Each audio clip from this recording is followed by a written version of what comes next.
Picture this.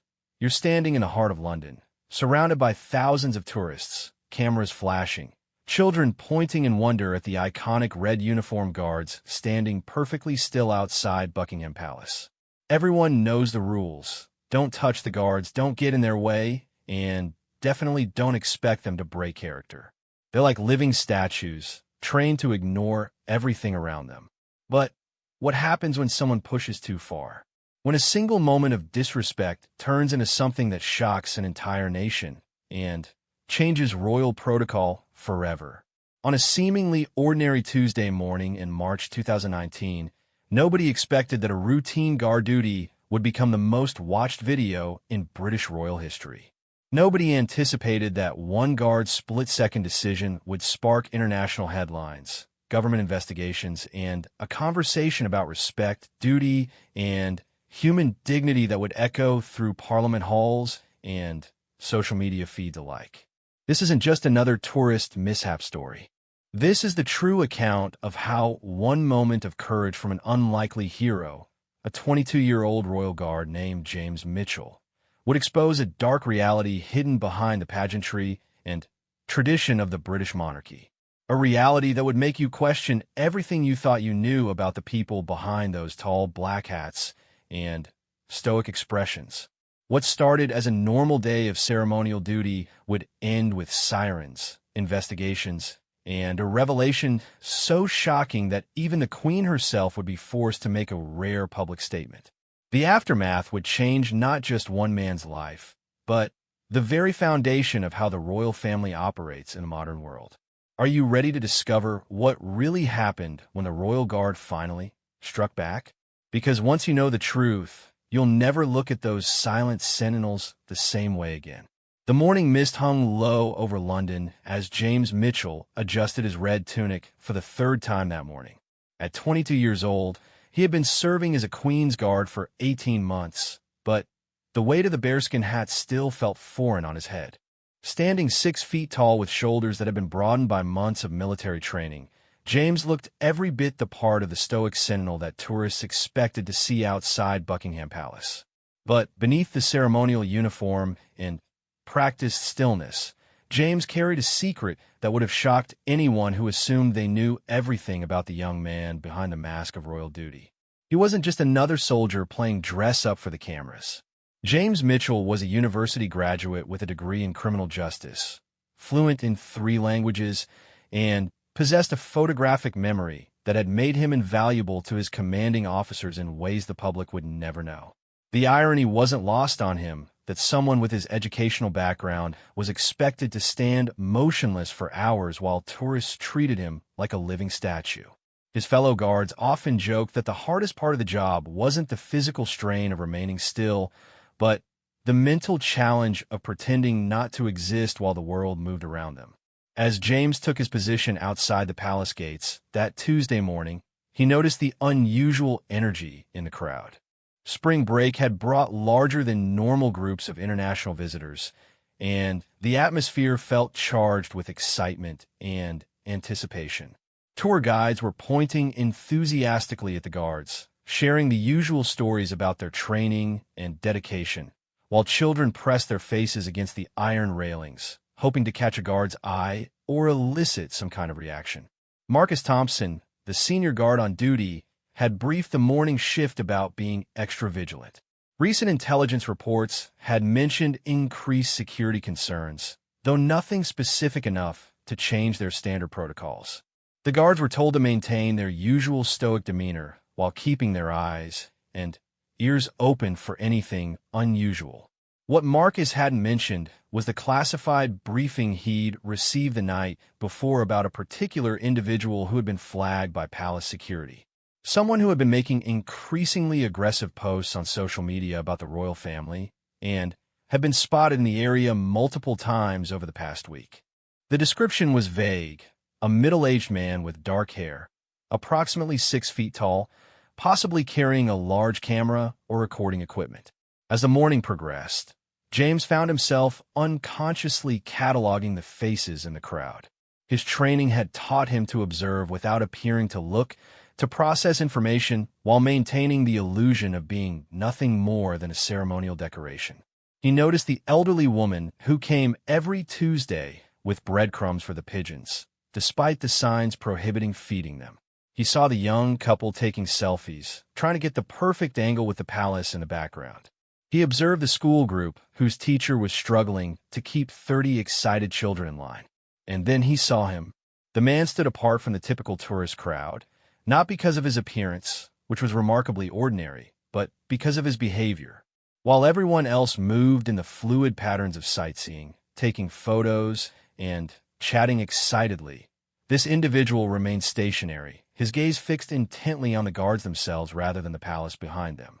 David Hartwell was 43 years old, divorced, unemployed, and harboring a resentment toward the British establishment that had been growing for years. What had started as general frustration about economic inequality had gradually focused into a specific hatred for what he saw as the useless pageantry of the monarchy. In his mind, the guards represented everything wrong with a system that wasted taxpayer money on ceremonies while ordinary people struggled to make ends meet. For weeks, David had been planning what he called his statement. Not an act of violence. He wasn't that far gone. But something dramatic enough to expose what he believed was the absurdity of the entire Royal Guard tradition. He had studied their routines, learned their schedules, and identified what he thought were the weaknesses in their training. David's plan was simple but calculated. He would approach one of the guards during the busy morning period when crowds were largest and security might be more focused on the sheer number of people than on individual behavior. He would get close enough to provoke a reaction, hopefully catch the guard-breaking character, and film the entire interaction to post online as evidence of how the whole system was a fraud. What David didn't realize was that his weeks of observation had been observed in return. Palace security had been tracking his presence, documenting his patterns, and preparing for the possibility that his online threats might manifest into something more serious. As the clock approached 10:30, the time when the morning crowd typically reached its peak, James noticed the man beginning to move. Unlike the random wandering of tourists, his movement was purposeful, calculated. He was making his way closer to the guard's position, weaving through the crowd with determination. Sarah Williams, a tourist from Australia, was in London for the first time with her teenage daughter Emma. They had arrived at Buckingham Palace early, hoping to get good photos and maybe witness the changing of the guard ceremony later in the morning. Sarah was busy adjusting her camera settings when Emma tugged on her sleeve. "Mum, that man is acting weird," Emma whispered, pointing toward David. Sarah looked up to see a middle-aged man approaching the guards with an intensity that seemed out of place among the casual atmosphere of the tourist crowd. Something about his posture and expression made her instinctively step back, pulling Emma with her. Meanwhile, James had activated a subtle communication system that allowed the guards to alert each other without breaking character. A series of barely perceptible hand signals passed between the guards on duty, each confirming that they had identified the potential threat and were prepared to respond according to their training. But their training had prepared them for many scenarios: protesters, attempted attacks, medical emergencies in the crowd. It had not specifically prepared them for what David Hartwell was about to do. Because David's plan wasn't just to confront a guard or cause a scene. He had something much more personal and much more dangerous in mind. As David drew closer, James could see the man's eyes more clearly. What he saw there wasn't the casual curiosity of a tourist or even the angry determination of a typical protester. There was something deeper, more unsettling. Something that suggested this encounter was about to become very personal very quickly. The crowd continued to move around them, oblivious to the tension building between the approaching man and the guard who was trained to remain motionless no matter what happened. But James knew that in the next few moments, his training, his oath, and his very understanding of duty were about to be tested in ways he had never imagined. David stopped just 3 feet from James's position, close enough that James could smell the stale coffee on his breath and see the nervous sweat beading on his forehead despite the cool morning air. For a long moment, the two men simply stared at each other, one bound by duty to remain silent, and, still, the other preparing to shatter that silence in a way that would change both their lives forever. What happened next would be captured by dozens of cameras, shared millions of times across social media platforms, and analyzed by legal experts, military historians, and human rights advocates around the world.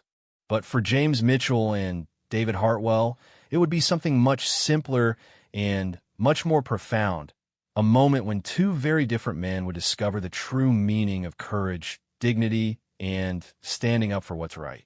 The confrontation that was about to unfold would force everyone watching to question their assumptions about duty, respect, and what happens when an unstoppable force meets an immovable object. And neither James nor David had any idea that their next few minutes together would become one of the most significant moments in modern royal history. David Hartwell reached into his jacket pocket, and for a split second, every security protocol James had ever learned screamed at him to react. But what David pulled out wasn't a weapon. It was something far more sinister in its simplicity. A small printed photograph, creased from being folded and unfolded countless times. "Do you recognize her?" David whispered, his voice barely audible to anyone except James. James's trained peripheral vision caught sight of the photograph without moving his eyes. What he saw made his blood run cold. It was a picture of a young woman, perhaps 20 years old, with dark hair and a bright smile. She was wearing a military uniform that James recognized immediately, the same regiment he had served with before joining the Queen's Guard. Her name was Lieutenant Emily Hartwell. David continued, his voice growing slightly louder. "My daughter. She died in Afghanistan 3 months ago while you were here playing dress-up for tourists." The words hit James like a physical blow. He had heard about the incident. Every soldier in their connected regiments had. An improvised explosive device had killed 3 British soldiers during a routine patrol. Lieutenant Emily Hartwell had been leading that patrol. She had been posthumously awarded the Military Cross for her courage in protecting her squad, even as she lay dying. David stepped closer, well within the boundary that tourists were supposed to respect. Palace security was beginning to take notice, but they hadn't yet realized the true nature of what was unfolding. To them, it looked like another overeager tourist trying to get a reaction from the guards. "She wanted to serve her country," David said, his voice now loud enough for nearby tourists to hear. "She believed in duty, honor, all those words they taught her. And where did it get her? A flag on a coffin, and a medal her mother cries over every night." James felt the weight of his ceremonial rifle, the stiffness of his collar, the absurd height of his bearskin hat. For the first time since beginning his service, the uniform felt like a costume rather than a symbol of honor. But his training held him in place, even as his heart raced with a mixture of sympathy, anger, and confusion. Meanwhile, David continued, raising his voice so that the growing crowd of onlookers could hear every word. "Her fellow soldiers get to stand here like toy soldiers, protecting a palace while real threats go unaddressed. Tell me, guard, what's more important, keeping tourists entertained or keeping British soldiers alive?" The crowd was beginning to realize that something unusual was happening. Phones were being pulled out, cameras raised. Sarah Williams found herself recording without quite knowing why, her maternal instincts sensing that she was witnessing something significant. Marcus Thompson, the senior guard, had been watching the situation develop and was now moving through the crowd toward James's position. But palace protocol was strict. Unless there was an immediate physical threat, the guard were expected to maintain their positions and allow security personnel to handle disturbances. David noticed the movement and spoke louder. "Look at them. They can't even acknowledge a father's grief. My daughter died serving the same crown they're sworn to protect, and they're forbidden from showing basic human decency." A murmur was spreading through the crowd. Some tourists were uncomfortable with the confrontation and were moving away, but others were drawn in, sensing drama unfolding. A few people were beginning to recognize the legitimacy of the man's grief, even if they disagreed with his methods. "Emily called them her brothers," David said, now speaking directly to the cameras he knew were recording. She said the bond between soldiers were stronger than family. So tell me, brothers, where are you now? Where is your brotherhood when it comes to honoring her memory? James felt something inside him breaking. Not his training, that remained solid. Not his duty, that was clear and unwavering. But something deeper, more human. The rigid separation between the ceremonial soldier and the actual human being was beginning to crack under the weight of genuine grief and legitimate questions. David pulled out his phone and began recording his own video. "This is what our military has become," he announced to his camera while keeping the guards in frame. "Toy soldiers for entertainment while real soldiers die forgotten. My daughter gave her life for this country, and these men can't even acknowledge her sacrifice." The situation was escalating beyond a simple tourist disruption. Other guards were receiving subtle signals to be ready for anything. Palace security was moving closer, but they were caught in the same protocol that bound the guards. They couldn't act unless there was a clear threat, and grief, even angry grief, wasn't technically threatening. But David wasn't finished. He had planned this moment for weeks, and he had saved the most devastating part for last. From his other pocket, he pulled out a letter, official military correspondence on British Army letterhead. "This is the letter they sent me," David said, unfolding the document with shaking hands. 3 paragraphs about how sorry they are for my loss, how proud I should be of my daughter's service, how her sacrifice will not be forgotten. 3 paragraphs. His voice cracked with genuine anguish. 20 years of her life, 6 months of hell in Afghanistan, and her death gets 3 paragraphs while you get a full ceremony every day just for standing still. The crowd was now completely silent except for the clicking of cameras and the subtle electronic sounds of video recording. Even the pigeons seemed to have paused their constant pecking to observe the unfolding drama. James could see his reflection in the lens of Sarah Williams's phone. He could see himself as David saw him, a young man in an elaborate costume, representing everything that seemed frivolous and wasteful about military tradition when compared to actual sacrifice. But James could also see something David couldn't. From his position, James had a clear view of the palace gates, and he could see palace officials watching from windows. He could see security personnel coordinating their response. Most importantly, he could see the faces of the other tourists, many of whom were clearly moved by David's grief, but also uncomfortable with the public nature of his confrontation. "She used to watch the changing of the guard ceremonies on YouTube," David said, his anger giving way to a sadder, more vulnerable tone. "Even in Afghanistan, she would find time to watch videos of the ceremonies. She said it reminded her what she was fighting for: tradition, continuity, the idea that some things remain constant even when everything else falls apart." David's voice broke completely. "She died believing in this. She died thinking that what you do matters. And now I can't even get you to acknowledge that she existed." This was the moment James had been dreading and anticipating since David first approached. The moment when human compassion and military discipline would collide directly. Everything in his training told him to remain still, remain silent, let the situation be handled by others. But everything in his heart told him that sometimes the highest form of duty was knowing when to break the rules. The crowd watched as James Mitchell, Queen's Guard, faced the most difficult decision of his young life. The decision that would determine not just his own future, but how the world would remember this moment. The decision that would either validate David Hartwell's grief or confirm his worst assumptions about military priorities. In the distance, sirens were beginning to sound. Not emergency sirens, but the ceremonial sounds that indicated the changing of the guard ceremony would begin soon. Hundreds more tourists would be arriving within minutes.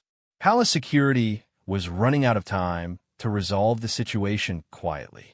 David heard the sirens and knew his time was running short. He stepped even closer to James, close enough to whisper again, but this time his words carried the weight of absolute desperation. "Please," he said, his voice breaking, "I'm not asking you to abandon your post or break your oath. I'm just asking you to remember that you're human first, soldier second. I'm asking you to remember my daughter." And then David did something that changed everything. He placed Emily's photograph at James's feet, directly in front of his polished black boots, and stepped back. The photograph lay there on the ground, visible to everyone, a bridge between the world of ceremony and the reality of loss. James could see it clearly without moving his eyes, could see Emily's smile looking up at him from the pavement, could see the pride in her expression as she wore the same uniform he served under. What happened next would be debated in Parliament, analyzed by military historians, and remembered as either the greatest breach of protocol in Queen's Guard history or the most human moment ever captured on royal grounds. James Mitchell, under the weight of tradition, duty, grief, and humanity, was about to make a choice that would define not just his own character, but the very meaning of honor itself. For what felt like an eternity, but was actually only 30 seconds, James stared down at the photograph of Lieutenant Emily Hartwell. The weight of centuries of military tradition pressed down on him from above, while the weight of human compassion pulled at him from below. The silence from the crowd was complete, as if the entire world was holding its breath. Then, James did something unprecedented in the recorded history of the Queen's Guard. He moved, not the sharp, regimented movement of ceremony, but the careful, deliberate action of a soldier honoring a fallen comrade. James shifted his rifle to his left hand, maintaining perfect military posture, and slowly, respectfully, bent down to pick up Emily's photograph. The gasp from the crowd was audible. Cameras clicked frantically as tourists tried to capture the moment. But James wasn't finished. Standing at full attention, he held the photograph at chest level, examining Emily's face with the respect due to a fellow soldier. Then, in a voice clear enough for everyone to hear, he spoke his first words in 18 months of guard duty. Lieutenant Emily Hartwell, 3rd Battalion, Parachute Regiment, died in service to her country, Afghanistan, December 15, 2018. Age 21. The effect was electric. David Hartwell stepped backward, his face a mixture of shock and overwhelming emotion. The crowd was completely silent, recognizing they were witnessing something extraordinary. But James wasn't breaking protocol. He was elevating it. He had memorized the details of every soldier killed in action during his service period. It was something he did privately, as a way of honoring their sacrifice. Now, for the first time, he was sharing that honor publicly. She was awarded the Military Cross posthumously for exceptional courage under fire. James continued, his voice carrying the authority of absolute truth. She saved the lives of 4 soldiers under her command before succumbing to her injuries. David's legs nearly gave out beneath him. In all his research, in all his anger, he had never expected this. He had expected silence, dismissal, the cold indifference of military bureaucracy. He had not expected a perfect stranger to honor his daughter's memory with such precise, heartfelt detail. Marcus Thompson was now close enough to intervene, but something in James's demeanor stopped him. This wasn't a breakdown or a breach of discipline. This was something else entirely, a redefinition of what duty meant. James carefully placed Emily's photograph in his left breast pocket, over his heart, then returned to perfect attention. But he wasn't finished speaking. "Sir," he addressed David directly, "your daughter died serving alongside soldiers who share our oath, our commitment, and our dedication to protecting what this uniform represents. Her sacrifice ensures that ceremonies like this can continue, that traditions can endure, and that peace can be maintained through strength and vigilance." The crowd was mesmerized. This wasn't the scripted, ceremonial language they expected from royal guards. This was genuine, personal, and deeply moving. The same training that teaches us to stand motionless in ceremony also taught Lieutenant Hartwell to stand firm under enemy fire. James continued, "The same discipline that allows us to ignore discomfort and distraction taught your daughter to put her soldiers' lives before her own. We're not toy soldiers, sir. We are her brothers in arms, and we honor her sacrifice every day we serve." David was openly weeping now, but they weren't tears of anger anymore. They were tears of recognition, of grief finally being acknowledged, of a father's love being validated by someone who understood what his daughter had died for. James then did something that would become the most replayed moment of the entire encounter. He executed a perfect military salute, not to David, but to the memory of Lieutenant Emily Hartwell. It was a gesture of profound respect from one soldier to another, transcending rank, circumstance, and the artificial boundaries of ceremony. The crowd spontaneously began to applaud, but James raised his hand for silence. He had more to say. The Queen's Guard exists not as entertainment, but as a living symbol of the values your daughter died protecting, he said. Duty, honor, sacrifice, and the commitment to defend what is right even when no one is watching. Every day we stand here, we carry the memory of soldiers like Lieutenant Hartwell. Sarah Williams found herself crying as she recorded, moved by a depth of humanity she had never expected to witness during a tourist visit. Her daughter, Emma, gripped her arm, recognizing that they were seeing something historically significant. David stepped forward again, but this time his posture was different. The aggressive confrontation had transformed into something like a memorial service. "I'm sorry," David said, his voice barely audible. I didn't understand." James maintained his position, but softened his expression. "Your grief is understandable, sir. The loss of a child is beyond what any parent should have to bear. But your daughter's legacy lives in every soldier who continues to serve, whether in combat zones or ceremonial duties. We are all connected by the same oath she took." What happened next surprised everyone, including David. Marcus Thompson stepped forward and also came to attention, followed by the other guards within sight. Without any verbal command, they were honoring Lieutenant Emily Hartwell with a moment of silent respect. The tourist crowd, recognizing the solemnity of the moment, fell completely silent. For 2 full minutes, the area in front of Buckingham Palace became an impromptu memorial service for a young woman most of them had never heard of but now would never forget. When a moment concluded, David approached James one final time. But instead of anger or confrontation, he extended his hand in gratitude. James, while maintaining his ceremonial position, accepted the handshake with dignity. "Thank you," David whispered. "She would have been proud to serve alongside soldiers like you." As David stepped back into the crowd, something remarkable happened. The tourists who had witnessed the exchange began approaching him, not with curiosity, but with respect. Many offered condolences, shared their own stories of military family members, and thanked him for helping them understand the deeper meaning behind the ceremony they had come to see. The incident, which had started as an angry confrontation, had transformed into a powerful demonstration of the values both men actually shared: respect for service, honor for sacrifice, and the recognition that humanity and duty were not opposing forces but complementary aspects of true strength. Within hours, video of the encounter had spread across social media platforms worldwide. But unlike typical viral content that focused on conflict or embarrassment, this video sparked conversations about respect, military service, and the human faces behind ceremonial uniforms. The response was overwhelmingly positive.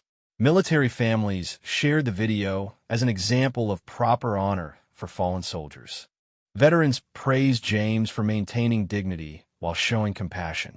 Even critics of the monarchy found themselves moved by the genuine emotion and respect demonstrated by all involved. The official response from Buckingham Palace came 3 days later. Rather than disciplinary action against James, the palace announced that a new protocol would be instituted allowing guards to acknowledge fallen soldiers when appropriate during their ceremonial duties. A small plaque would be installed near the guard posts honoring all military personnel killed in action, with Lieutenant Emily Hartwell's name listed first. James Mitchell found himself at the center of international attention, but he handled it with the same dignity he had shown during the encounter. In interviews, he consistently redirected focus away from himself and toward the broader community of military service members and their families. David Hartwell also became a public figure, but he used his platform to advocate for better support services for military families dealing with loss. He established the Emily Hartwell Foundation, which provides counseling and financial assistance to families of fallen soldiers. The encounter changed both men's lives, but perhaps more importantly, it changed how millions of people viewed the relationship between ceremony and sacrifice, between tradition and humanity. It demonstrated that true honor comes not from rigid adherence to rules, but from understanding when compassion serves a higher purpose than protocol. 6 months later, during the annual Remembrance Day ceremony, James Mitchell was chosen to lay a wreath specifically honoring soldiers killed in Afghanistan. As he performed the ceremony, Emily Hartwell's photograph remained in his breast pocket, a permanent reminder that duty and humanity are not contradictory forces, but essential partners in true service. The confrontation that began with anger and misunderstanding had become a testament to the power of recognition, respect, and the shared values that unite people across different circumstances. It proved that sometimes the most profound moments of human connection come not from planned ceremonies, but from spontaneous acts of courage and compassion. David Hartwell never again felt that his daughter's sacrifice had been forgotten. And James Mitchell learned that the highest form of duty sometimes requires the courage to act beyond the boundaries of what is expected, while never forgetting the principles that make such courage meaningful. The Royal Guard had struck back, but not with force or authority. He had responded with something far more powerful: the recognition that behind every uniform, every ceremony, and every tradition are real people with real hearts, real losses, and real capacity for honor that transcends the boundaries of protocol.